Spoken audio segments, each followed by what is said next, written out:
사람과 식물, 자연에 대한 다양한 이야기가 펼쳐지는 재밌는 자연학교 시간입니다. 자연학교의 재미를 더해주는 자연학교의 인기 강사님이시죠. 나무 박사님 두 분 모셨습니다.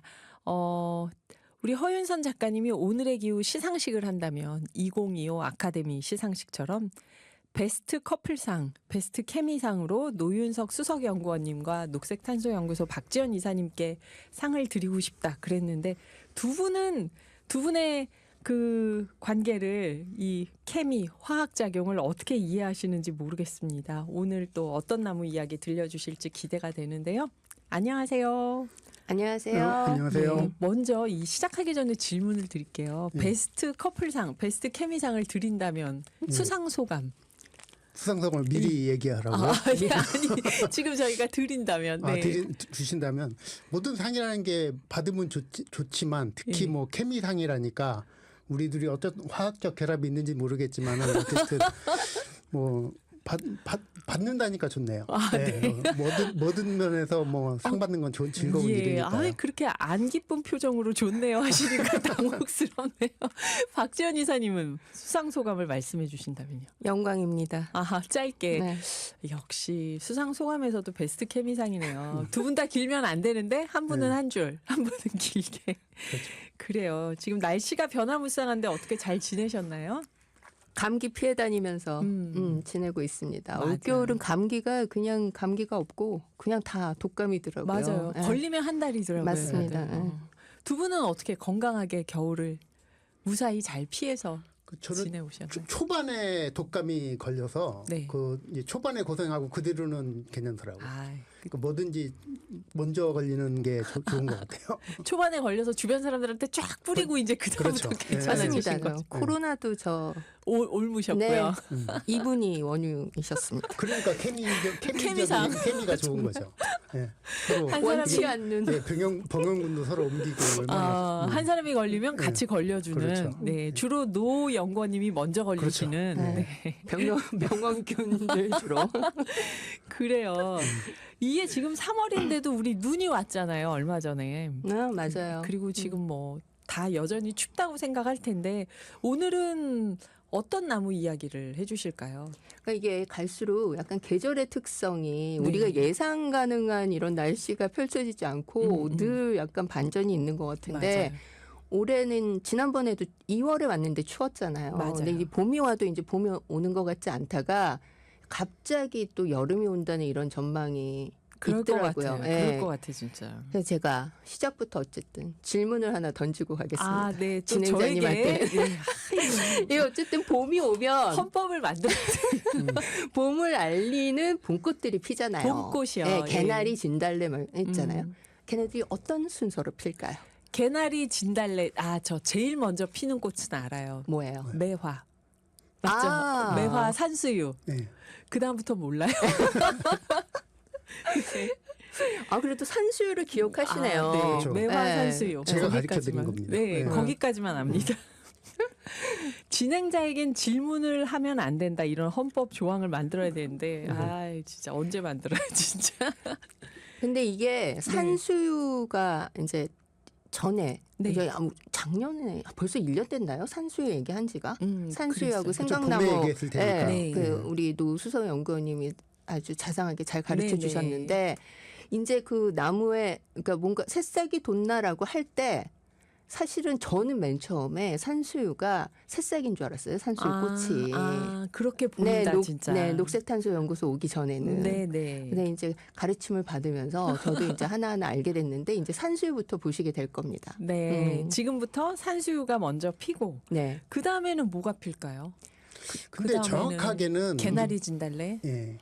그 꽃을 봄꽃이 피는 순서를 얘기하자면은 이제 네. 매화가 얘기하지만 매화보다 먼저 피는 꽃이 사실 있어요. 뭔가요? 동백나무. 동백은 근데 겨울꽃이래요. 그렇죠. 그러니까 동백은 이제 좀 봄꽃이라기는 애매한데 제가 동백, 매화, 산수유까지는 알아요. 자신 있게 그렇죠. 지금.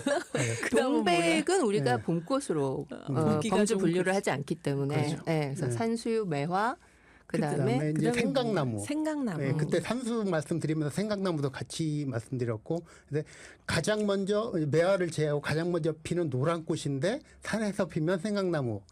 길거리에서 피면은 산수유라고 아. 구분하시면 된다고 한번 네. 말씀드립니다. 아파트 단지에서도 이제 네. 산수유가 산수유. 많이 핀다. 네. 네. 이제 그 다음에 목련. 목련 네, 목련이 피고 이제 개나리 진달래가 거의 동시에 피고, 피고 이제 벚꽃, 벚꽃. 철쭉 뭐 이런 식으로 이제 봄꽃들이 피게 되는 거죠. 아, 철쭉이 벚꽃보다 나중에 피는구나. 그렇죠. 뭐 근데 거의 동시라고 생각하시면 이게 뭐 아니에요. 좀 차이 있어. 차이 있어요? 네, 철쭉은 조금 벚꽃 더, 축제 네, 끝나고 맞습니다. 나서 네. 산에 가면 네. 철쭉 피는 네. 그런 정도의 차이. 그렇죠. 아하, 봄꽃 순서가 그렇다고 합니다, 여러분. 올해는 어떤 순서로 필지. 동시에 피기도 하는 것 같습니다. 요즘에는. 요즘은 날씨가 이래서 거꾸로 피기도 하고. 최숙자님이 나무 박사님 오시면 물어봐 달라고 한 질문이 있었어요. 이분이 베란다에 온실이 있으시잖아요. 네. 최숙자 식물원 집안에 있으시잖아요. 베란다에 군자란이 벌써 필요한다고 작년에는 3월 1일에 피었는데 개화가 갈수록 빨라지는 것 같습니다. 베란다 꽃도 기후의 영향을 받을까요? 그러셨는데요. 글쎄 이게 좀 사실 개화 시기에 영향을 주는 건 식물학적으로 봤을 때 예. 광죽입니다. 그러니까 광주기 예, 햇빛에 햇빛이 이제 얼마나 아. 일찍 드느냐 그러니까 낮에 기간이 얼마나 긴지 짧은지에 대해서 영향을 많이 받거든요. 네, 특히 네. 개화 같은 경우는 그래서 네. 실제로 뭐 제가 봤을 땐 베란다 식물들이 이런 군자란 같은 베란다 식물들이 기후 변화의 영향을 받아서 개화 시기가 빨라졌다라고 말하기 좀 힘들 것 같아요. 왜냐하면 기후 변화가 광주기를 변화시키지는 않거든요. 아. 예. 근데 그 자전에 의한 거니까 예, 그렇죠. 예. 근데 일반적으로 봤을 때 뭐 군자란을 제한 일반적으로 봤을 때는 지금 개화 시기가 훨씬 빨라졌다고는 얘기가 많이 나오잖아요. 많이 나오잖아요. 그런 경우는 일단 이제 그런 개화를 촉진하는 광주기의 문제가 아니고 전반적인 기온이 상승하니까 그 꽃눈이나 잎이 나오는 잎눈, 겨울눈 같은 것들이 일찍 이제 성장을 하게 되는 거죠. 이제 네. 그런 일찍 성장한 상태에서 광주기가 개화 시기가 맞게 되면은 일찍 피게 되는 거죠. 그래서 외부 식물, 그러니까 일반적으로 밖에서 자라는 식물 같은 경우는 지금 기후 변화에 의해서 개화 시기가 빨라졌다는 거는 뭐 타당한 말이 얘기인데 되는데 베란다 식물이 그런 영향을 받는다는 거는 좀 아니다. 아직 좀 제가 볼 때는 쉽게 동의하기는 어렵다고. 근데 전체적으로 베란다의 그 기온도 온도도 같이 올라가지 사실 않을까요? 바깥 온도에 영향을 받으니까 그 네. 중요한 거는 지금 말씀을 요약하면 개화 시기에 영향을 주는 건 광죽인데 전체적으로 개화 시기가 빨라진 것 같은 느낌을 주는 건 개화 직전에 꽃눈이 형성되는 게 그러니까 이제 기본적으로 우리가 좀 뭐 겨울이 좀 따뜻해진 네. 이런 거하고 영향이 있다 이렇게 정리할 수 있을 것 같아요. 네. 아유, 제가 정리할 필요가 없네요. 잘 정리해 주셔서. 저도 네. 나름대로 잘 정리한 것 같은데. 아니 이제 설명을 잘 해주셨고 네. 아 근데 네. 이게 우리가 봄꽃 피는 순서 얘기를 했는데 네. 이게 그러니까 아까 동백이 저희가 우리가 막 겨울꽃이다. 진행자님이랑 저랑 겨울꽃이라 네. 막 이랬잖아요. 근데 이게 이제 동백 말고 여기 이제 산수유 매화 여기부터는 예. 벚꽃까지는 이 꽃이 먼저 피잖아요. 아하. 보통은 우리가 나무를 생각하면은 이렇게 잎이 있고 그다음에 나오고. 꽃이 피는데 네. 노 박사님 네. 봄꽃을 왜 꽃이 먼저 피는 걸까요? 나뭇잎보다. 그러니까 저도 그걸 한번 생각해봤는데 그것도 네. 좀 고민을 해봤거든요. 예. 근데 모든 봄꽃이 다 그러는 건 아니에요. 제가 볼 땐 반반 정도인데 아까 말씀드린 꽃들은 사실 꽃이 먼저 피고 산수유, 매화, 목련, 개나리, 진달래, 벚꽃. 그렇죠. 여긴 다 꽃이 먼저 예, 피고. 그렇지만 우리가 봄꽃으로 흔히 아는 게 이제 쭉 한박꽃나무, 한박꽃나무. 뭐 떼죽나무, 떼죽나무. 철쭉도 그렇고 그다음에 오동나무, 아카시아 이런 나무들은 잎이 먼저 나거든요. 그래서 왜 이런 차이가 있을까 저도 나름대로 고민해 봤는데 이것도 뭐 제 과학적인 근거가 아니고 제가 고민해서 제 생각에서 나온 얘기인데 떨립니다. 과학적 근거는 아니지만 예. 노 박사님이 생각해 보신 거. 네. 어떤 건가요? 그 개화 시기가 빠른 나무들은 일단은 꽃이 작습니다. 다른 거에 비해서. 그러니까 일반적으로 그러니까 이 진화론적으로 그런 것 같은데 잎이 있는 상태에서 꽃이 피면은 벌들에게 발견될 확률이 적잖아요. 그러니까 꽃이 이제, 크게 피는 꽃, 거고. 이제 이럴 때 제가 금방 말씀드린 나중에 잎과 동시에 거의 피는 나무들은 꽃들이 상당히 크거든요. 네. 근데 지금 말씀드린 개나리, 진달래 뭐 이런 나무들은 꽃이 작잖아요. 네. 예, 그런 좀 이유도 있지 않을까. 그게 이유가 아니라 결과 같은데요. 아, 나뭇잎보다 먼저 피는 꽃들은 예. 작아도 눈에 띄니까 작게 피는 거고 예, 예, 나뭇잎이 그렇죠. 생기고 나서 피는 꽃들은 눈에 띄어야 되니까 크게 핀다. 예. 예. 어쨌든 다른 꽃들이 피기 전에 먼저 꽃을 피워서 예. 이제 그런 수분 매개충을 먼저 선점하려는 이제 뭐 어쨌든 네. 그런 결과다. 그렇죠. 네. 그런 아하, 결과죠. 예. 네. 이번에도 정리를 잘 해주셔서 제가 덧붙이지 않고 그래요. 그 두 분이 오늘은 그러면 봄꽃나무에 대한 이야기를 해주시나요?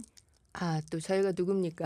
이제 그 예상 가능한 레파토리를 뛰어넘어서 예. 오늘 떨립니다. 자꾸 그러시면 또 계절을 떨립니다. 한 발 네. 더 앞서서 네. 자, 아직 날씨가 쌀쌀한 관계로 오늘은 저기 라오스를 다녀오신 우리 아. 노수성 연구원님께서 열대과일나무 아. 얘기를 해주시는 걸로 그렇게 하겠습니다. 추운 분들을 위로하기 위해서 열대과일나무요. 네, 그래서 라오스를 이제 다녀오신. 따뜻한 열대과일나무 과일 상상하시면서 먹고 조금이라도 하고, 따뜻하게 보내시라는 의미에서 그리고 아, 네. 봄나들이 나중에 가는 걸로. 아, 이런 섬세한 배려라고 느껴야 되나 아니면 라오스 다녀오신 자랑을 하시려고 그 반반입니다. 그래요. 저희 이어지는 음악 듣고 2부에서 열대 과일 나무에 대해서 전체적으로 알아보겠습니다. 오늘 재밌는 자연학교 노윤석, 박지현 두 나무 박사님과 함께하고 있습니다. 1부에서 여러분 질문 지난번에 왔던 거 함께 확인해 봤고요. 오늘 열대 과일 나무에 대해서 노 박사님이 라오스도 다녀온 김에 열대 과일 나무에 대해서 쭉 얘기를 해보겠다 하셨는데 열대 과일나무 들어가기 전에 질문이 있어요, 선생님. 지난번에 야자나무 팜트리 얘기해 주셨잖아요. 그때 밀라노 3580님이 이런 질문을 했어요. 팜유가 우리나라에서는 라면과 유탕식품 때문에 문제가 됐잖아요. 밀라노에서도 팜유로 비스켓 만들다가 건강 유해 문제로 떠들썩했는데 한동안 불매 운동도 있었어요. 지금은 팜유가 들어있지 않다는 게 식품의 어떤 장점처럼 홍보를 하는데 정확한 내용을 알고 싶습니다. 그리고 오늘도 문자로 이렇게 넣어주셨네요. 두 분 베스트 케미상 축하드립니다. 감사합니다. 네. 지난번에 나왔던 팜유 이야기요. 유채기름도 궁금합니다. 유채기름 공업류로 쓴다고 알고 있는데 식재료로는 어떻게 쓰이나요? 케이크 만들 때 부풀린 크림 꺼지지 말라고 유채유도 넣던데 이걸 팜유 대신 쓰나 봐요? 유채유는 식용으로 어떻게 쓰이나요? 이 두 가지 질문이 있는데요. 먼저 팜유. 일단 이런 기름 식용유 같은 경우는 상당히 종류가 많거든요. 네. 뭐 우리가 지금 말 나온 팜유, 뭐 저기 유채유 뭐 카놀라유라고도 하는데 맞아요. 그런 거고 대두유, 뭐 해바라기유, 포도씨유. 예, 호두씨유, 포도씨유 음. 이게 상당히 많아요. 근데 이런 게 지금 사실 팜유가 이런 자연 환경 저번에 말씀드렸다시피 그 자연 열대우림 파괴 때문에 좀 문제가 됐던 거지. 네. 사실 기름이 그렇게 몸이 안 좋다는 거는 어느 정도 사람들이 인식을 하고 있거든요. 네. 그래서 그 가장 큰 원인이 뭐냐면은 이제 기름이 구성되는 요소가 이제 포화지방과 불포화지방이 있습니다. 네. 그래서 뭐 상식적으로도 아실 텐데 보통 이제 일반적으로 할 때 포화지방은 몸에 나쁜 지방, 그렇죠. 불포화지방은 몸에 좋은 지방 이렇게 네. 이렇게 네. 알고 있어서 사실 팜유가 근데 포화지방은 주로 알기름은 동물성, 돼지기름이나 소기름이나 이런 기름들이 포화지방이고 네. 이제 식물성 기름은 일반적으로 불포화지방이라고 알고 계시는데 들기름, 참기름 그렇죠. 이런 거. 근데 이상하게 이제 팜유 같은 경우가 다른 기름에 비해서 포화지방이 높아요. 아, 한 식물성인데 네, 네. 포화지방이 높다. 그래서 팜유가. 70% 정도 이상이 되거든요. 그래서 팜유가 다른 기름에 비해서 몸에 안 좋다. 그런 인식이 예, 있다. 그런 인식이 있어요. 예, 있는 거 사실이고 그랬는데 근데 올리브 오일이나 코코넛 오일도 뭐 포화지방 사실 지금 말씀하신 그 네. 카놀라유, 유채식 오일, 우리가 흔히 아는 코코넛 오일, 올리브유도 마찬가지로 포화지방이 훨씬 높습니다. 특히 코코넛 오일 같은 경우는 90%가 넘어요. 네. 팜유보다 더 그게 높거든요. 그래서 지금 많은 연구자들이 이제 이 관련 연구를 했는데 결국은 포화지방이 몸에 나쁜 것은 아니다. 그러니까 포화지방이나 불포화지방이나 다 몸에 필요한 성분들이고 그걸 위해서 기름의 그 좋고 나쁨을 결정해서는 안 된다는 이제 지금 것이 이제 학계의 일반적인 거거든요. 네. 그래서 지금 팜유가 뭐 나쁘다는 얘기는 사실 많이 있었어요. 그런 거 저도 충분히 들었고 그러는데 네. 그게 그렇게 뭐 정확한 사실은 아니다. 아, 그러니까 지금 예. 식물성은 불포하고 동물성은 포화인데 사람들이 그동안 포화지방은 안 좋다고 인식했는데 사실 그렇죠. 우리 몸엔 불포화, 포화가 다 필요하다. 그렇죠. 그럼요. 예. 그런데 지금 말씀하신 코코넛 오일, 올리브 오일, 팜유는 식물성인데 포화지방이 많다. 예. 이건 거꾸로 말하면 버터를 쓸 때 이걸 넣으면 맛이 더 비슷하게 난다는 뜻도 그렇죠. 되겠네요. 예, 예, 그렇죠. 그러니까 밀라노님 그런데 여기서 그래도 팜유를 나쁘다고 얘기를 하는 건 저는 이렇게 과자나 튀긴 거 살 때 팜유인 거 사지 말아라 이런 얘기 많이 들었거든요. 예. 그게 트랜스 지방 때문에 예, 문제가 맞습니다. 되는 거 이게 아닌가요? 트랜스 지방 때문에 그게 사실 이제 그러니까 지금 학계에서는 뭐 제가 뭐 다 반영은 아니겠지만 제가 조사한 바로는 포화 지방산, 불포화 지방산은 다 몸에 필요하다. 몸에 필요한 지방이다. 대신 트랜스 지방은 먹지 말아라. 라는 게 트랜스 지방이. 일반적인 인식이고 모든 식품에 트랜스 지방 함량이 표시가 돼 있거든요. 아하. 근데 트랜스 지방은 결국 불포화 지방산을 튀겼을 때 생기는 거예요. 포화 지방산에서는 트랜스 지방이 안 생겨요. 불포화 지방산을 고온에 튀기면은 고온에 장기간 장기간 튀기면 튀기면은- 트랜스 지방이 된다. 네, 트랜스 지방이 돼서 그게 몸에 안 좋은 거거든요. 그런데 이제 여기서 또 팜유의 단점이 또 생기는데 네. 팜유가 다른 기름에 비해서 끓는 점이 높아요. 그러니까 고온에서 튀겨야 돼요. 팜유로 튀기려면. 오래 튀겨야 돼요. 그러다 네. 보니까 팜유로 튀기면은 트랜스 지방이 많이 생긴다. 생긴다는 오해가 또 생겼죠. 그러다 보니까 팜유는 안 좋다는 또 이제 결과로 가는데. 결과로 됐는데 사실 그것도 또 정확한 결과는 아닙니다. 또 그러니까 트랜스 지방은 조심해야 된다. 예, 그렇죠. 불포화, 포화 지방은 다 먹어도 되지만 예. 트랜스 지방을 팜유가 고온으로 예를 들어서 뭐 감자나 과자, 튀긴 과자를 만들려고 튀길 때 예. 거기서 트랜스 지방이 많이 생기니까 트랜스 지방을 조심하라는 건데 팜유를 조심하라는 걸로 우리가 잘못 보게 된다. 그렇죠. 그런 얘기죠. 예, 그렇습니다. 근데 그런 사실들이 하나하나 어떤 이제 마케팅하고 이제 연결이 되면서 어떤 선입견을 형성하는 것 같아요. 예. 네. 그러면 지금 밀라노님이 유채기름, 까놀라유겠죠 이게? 네. 유채기름을 식재료로 쓰이나 공업유로만 쓰이는 줄 알았는데 하셨는데 유채기름 다 카놀라유가 식재료로. 그렇게 좋은 기름은 아니라고 뭐 저기 했는데 이게 카놀라유도 두 가지가 있습니다. 네. 그러니까 옛날 이제 우리가 하는 카놀라유는 그 특별한 품종이 있어요. 그 카놀라유를 생산하는 품종이 있어갖고 그 품종이 씨를 많이 생산을 합니다. 그래서 그런 걸 카놀라유로 하고 유채꽃은 좀 틀리거든요. 네. 그거는 조금 더 이제 재래종의 유채를 가지고 만드는 건데 예. 두 개 다 식용으로 쓰고 있습니다. 그 대신에 이제 카놀라유 같은 경우는 기름 중에서도 좀 가격이 저렴하고 팜유보다는 비싸지만은 그래도 약간 이제 저렴한 그걸로 많이 쓰이고 있죠. 역시 이것도 포화지방이 높은 기름 중에 하나입니다. 그러니까 카놀라유는 어떻게 보면 유채유 중에 한 부분이겠네요. 그렇죠. 그러면 한 예, 품종을 우리가 한 품종을 카놀라유라고 카놀라유라고 한다. 하죠. 근데 이것도 식재료로도 쓰이는데 예. 포화지방이 많고 식물성이면은 또 역시 오랫동안 장시간 튀기거나 요리를 했을 때 트랜스 지방이 많이 당연히 생기는 생기죠. 거겠네요. 예, 예. 그래서 저 유채 그 카놀라유도 몸에 안 좋다는 얘기 한때 많이 들었어요. 얘기가 있었죠. 예. 그러니까 중요한 건 트랜스 지방을 네, 조심해야 된다. 네, 그렇죠. 그러니까 고온에서 오랫동안 튀겼을 때 생기는 게 트랜스 지방이다. 예. 튀긴 음식을 먹지 말자. 예, 그거를 이제 저렴한 예. 식물성 기름을 갖고 튀기다가 그렇게 되는 경우가 많다. 예. 팜유, 카놀라유. 예. 근데 이게 그러면 약간 저렴한 식물성 기름이 나쁜 것, 이게 약간 그런 등식이 생기는 거에도 조금 조심할 필요는 있을 것 같아요. 네, 맞아요. 그렇죠. 이게 저번 시간에도 말씀드렸지만 팜유를 이용할 수 없는 환경들이 많거든요. 네. 특히 동남아 같은 경우는 대두유나 이런 비싼 것을 사서 이제 식품을 가공할 수 있는 상황이 안 되는 경우가 많아요. 부품이 할 수도 없고 그런 경우에선 팜유가 유일한 대안인데 그렇다고 그 열대 지방에서 쉽게 음식이 네. 상하는데 그냥 생걸로 먹을 수도 없는 노릇이고. 맞아요. 그다음 예. 모든 요리에 또 뭐 다 올리브 오일을 쓸 수 없는 거고 거고. 또 상황에 따라서는 카놀라유도 그러니까 너무 고온에서 조리하지만 않으면 예, 그것도 좋은 식용유인 거죠. 예. 네. 고온에서 오래 튀겼을 때 네. 트랜스 지방이 생기는 걸 조심하라. 그러면 열대 과일로 이제 우리가 넘어가야 되는데요.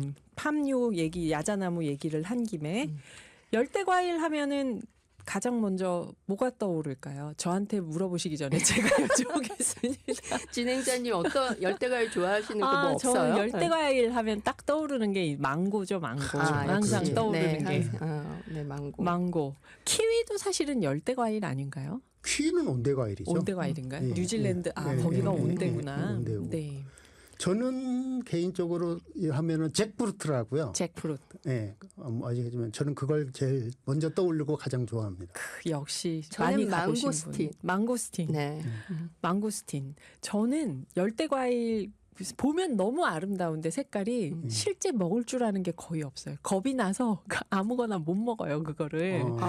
익숙하지 않은 과일을 먹을 때 굉장히 그 조심스러운 편인데 망고스틴도 이거 알러지 생기면 어떡하지 이러면서 잘 못 먹고 그랬는데 예전에는 그 열대 과일이 우리나라에도 굉장히 많이 들어와 있잖아요. 지금 그렇죠. 다양하게 그렇죠.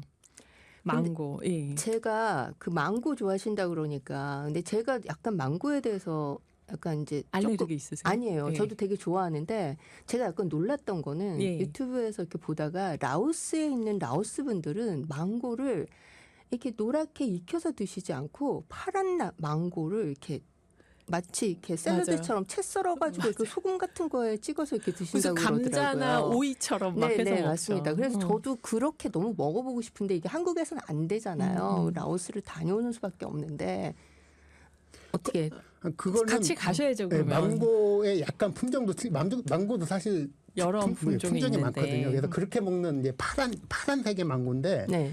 근데 그게 이제 라오스만 얘기하셨는데 네. 뭐 라오스뿐만 아니라 동남아 지역에서는 거의 그렇게 많이 먹습니다. 예. 특히 태국 같은 경우는 밥하고 아하. 밥 이게 반찬입니다. 쉽게 얘기해서 밥 한 그릇 먹고 그 저기 망고 생 망고 절임, 망고에다가 망고 샐러드. 예, 그 기름 저기 소금 간소금 찍어서 먹고 그렇게 하면 한 끼로 훌륭한 한 끼가 그러니까 되죠. 혼자서 라오스를 이렇게 열심히 다니시면서 베스트 케미상인데 박지원 이사님이 네. 드시고 싶대잖아요. 그런 거 한번.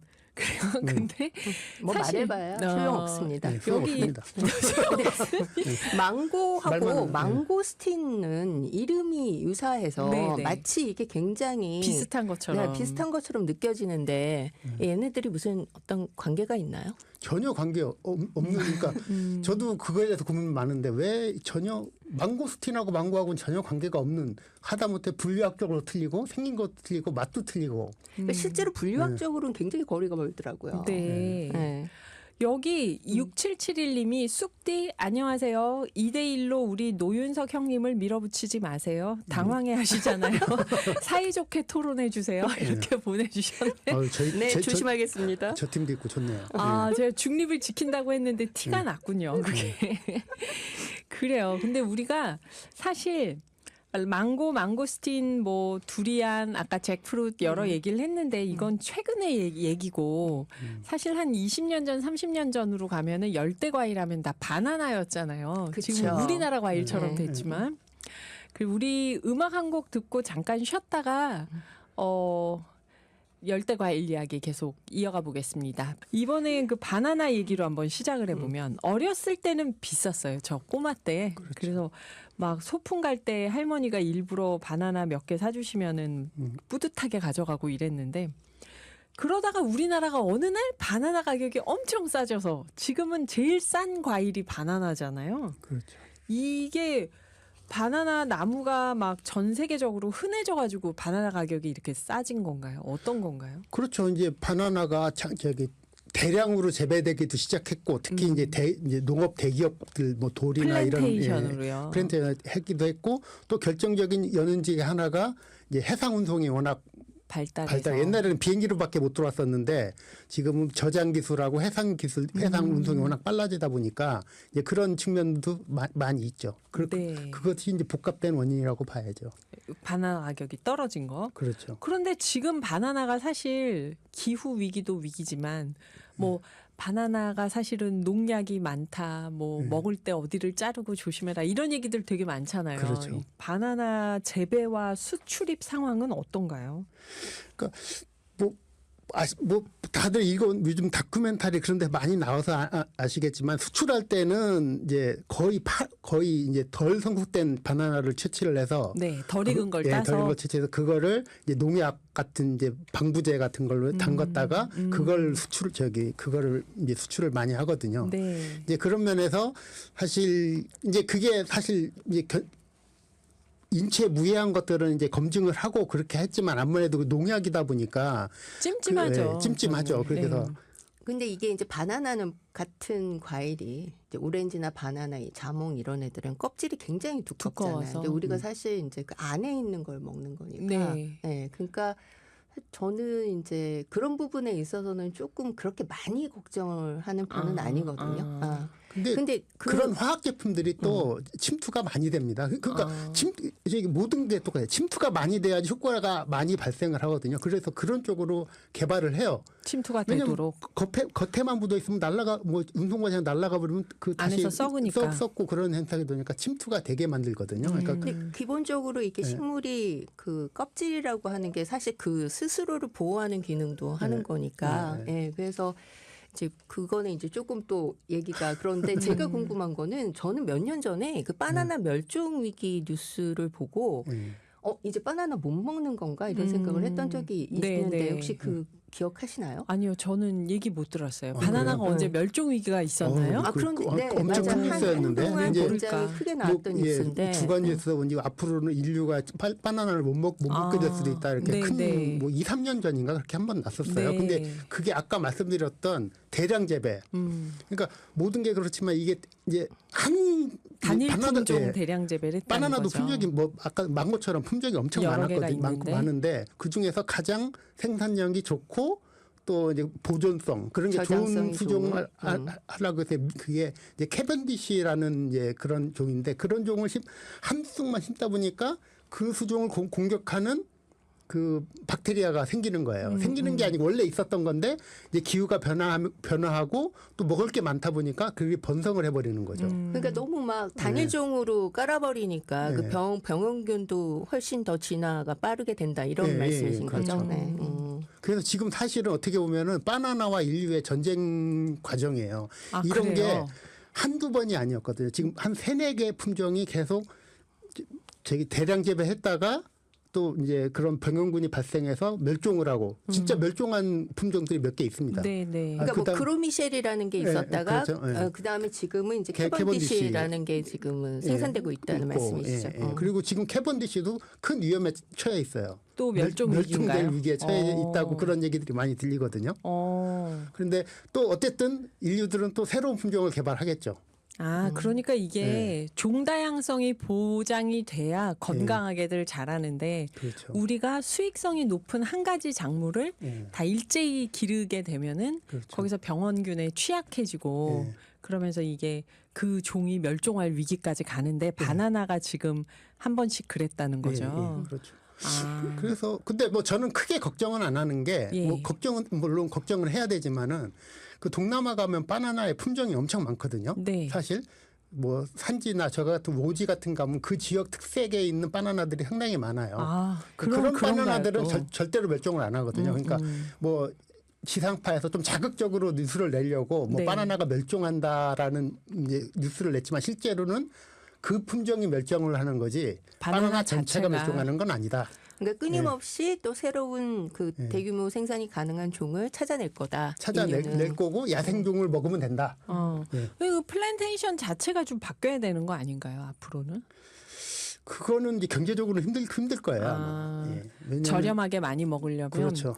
사실 그런 플랜테이션의 장점도 분명히 있거든요. 아까 말씀하신 대로 옛날에 바나나 돈 없어서 이제 부자들만 먹을 수 있던 과일이 어쨌든 지금처럼 된 거는 사실 플랜테이션의 영향이 크거든요. 그러니까 두 분 말씀을 들어보면 저희가 이제 기후미식회에 나와서 먹거리 말씀해 주시는 분들과 네. 약간 그 철학이 조금 다르세요. 그래서 굉장히 재밌는데요. 네. 플랜테이션도 저렴하게 많이 먹기 위해서는 필요하다. 그렇게 보시는 거고. 그다음에 아까 농약을 많이 뿌린 것도 농약 껍질 닦고 이 꼭지 좀 잘 따고 해서 먹으면 된다. 껍질 잘 까서. 예. 근데 그 깔 때 손에 또 그게 묻는다고 한번 닦아주라고 그렇죠, 하더라고요. 그렇죠. 그래서 그렇다고 합니다, 여러분. 이거 우리가 결론을 내리지 말고 그렇죠. 이런 의견도 있다 하고 다양한 듣고. 의견이 있으니까요. 네. 네. 제가 궁금한 거는 열대과일 해가지고 예. 뭐 코코넛도 그렇지만 두리안도 얼마나 묵직합니까? 맞아요. 저는 이런 열매가 나무에 달려 있는 게 너무 신기하거든요. 안 떨어지고 네. 무거운 게. 어떻게 얘네들이 달려 있을 수 있어요? 무거우면 무거울수록 지탱해주는 가지가 큽니다. 또 그렇게 예. 되네. 나무 가지가 예. 굵고 커서 예. 지탱을 해준다. 예. 그렇군요. 중력의 법칙이죠. 중력의 법칙은 아니잖아요. 중력의 법칙은 떨어지는 거니까. 그렇게 해서 그 나무 자체가 지탱을 해준다 그 과일을. 그렇죠. 네. 네. 그래서 사실은 이렇게 두리안 이렇게 나무 제가 농장에서는 못 봤는데 네. 거기 이게 사실 그 꼭지 나무에 달려 있는 부분을 보면 사실 조금 이질적으로 느껴지기는 해요. 야, 이게 진짜 이게 혹시 사진을 합성한 건가 싶게. 이렇게 무겁고 네, 큰 이렇게 과일이 무거운 애가 이렇게 두꺼운 이런 그걸 뭐라 그래? 꼭지로 꼭지라고 나뭇가지에 이렇게 붙어 있다니. 있더라고요. 붙어 있는 게 너무 신기합니다. 그러게요. 근데 제가 오늘 열대과일 얘기가 나온 김에 우리가 어쨌든 열대과일은 비행기로 수입해서 먹는 거잖아요. 배로도 들어오겠지만 이게 탄소 배출에서 문제가 있다는 의견도 있을 텐데 그건 어떻게 보시나요? 당연히 있죠. 그거는 분명히 당연히 있고 그런데 근데 반대로 생각하면은 지금 오늘도 제가 용인시에 사는데 용인시에서도 지금 바나나가 재배됐다고 뉴스가 나왔거든요. 나오죠. 예. 근데 그게 보면 온실이에요. 그 온실은 그냥 되느냐? 에너지를 소비하거든요. 탄소 에너지를 소비하고 뭐 전기 에너지 물론 뭐 재생 에너지라면 상관없겠지만 네. 일반 연료를 사용해서 화석연료를 떼어서 바나나를 재배한다면 수입하는 게 차라리 낫다고 생각하거든요. 단위 양으로 계산한다면은 네. 수입하는 게 탄소량이 훨씬 적을 거예요. 국내에서 억지로 생산하는 것보다. 온실 만들고 이렇게 에너지를 공급하면서 만드는 것보다 물론 그것도 의미는 있죠. 의미는 네. 있는데 탄소 배출량까지 계산한다면은 그게 훨씬 더 안 좋지 않을까. 그렇다고 우리가 바나나를 안 먹을 수는 없잖아요. 그러니까 이게 중요한 게 뭐냐면은 네. 탄소 배출을 저감하는 게 너무 중요하지만 네. 그렇다고 해서 우리가 먹고 싶은 열대과일을 먹지 말자라고 지금 말씀하시는 건 아닌 거죠. 저는 아니죠. 네.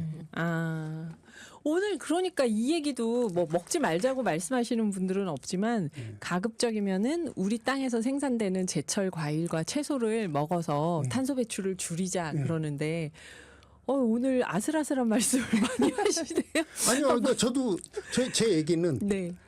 제철 과일을 우선적으로 먹자. 네. 제철 과일이 가장 좋죠. 그 다음에 만약에 이제 그런 시설에서 하는 과일이라도 제가 볼 때는 대안들이 많이 있거든요. 예를 네. 들어서 뭐 영동형 태양광이라든가 또 요즘은 토굴 같은 경우가 이제 온도가 일정하잖아요. 네. 그럼 거기서 빛만 해주면은 그 온도에 자라니까. 적합한 과일들이 많이 자라거든요. 딸기 같은 거.